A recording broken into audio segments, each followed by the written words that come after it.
Hello friends, আমি সম্পূর্ণা চলে এসেছি আরও একটি ভিডিও নিয়ে।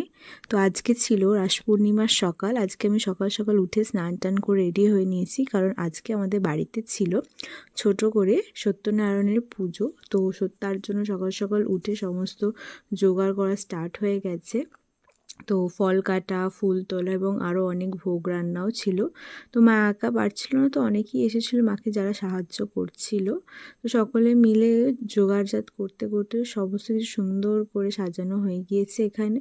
এবং বাউন ঠাকুর আসার পর আমাদেরকে বলল যে চারিদিকে এরকম 4টি পতাকা ছাদে গিয়ে লাগিয়ে আসছে। তো আমি আর দাদা সেটার জন্যই ছাদে এসেছিলাম, পতাকাগুলো লাগিয়ে আবার নিচে চলে গিয়েছি।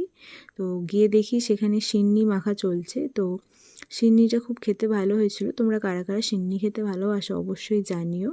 তো সিন্নিটা এরকম দেখতে হয়েছিল মাখানোর পর। বাবা সংকল্প করছিল, তাই আগেই পুজোয় বসে গেছে, এখানে সংকল্প চলছে। এবং এটার পর আমাদের বাড়িতে হোম হয়েছিল।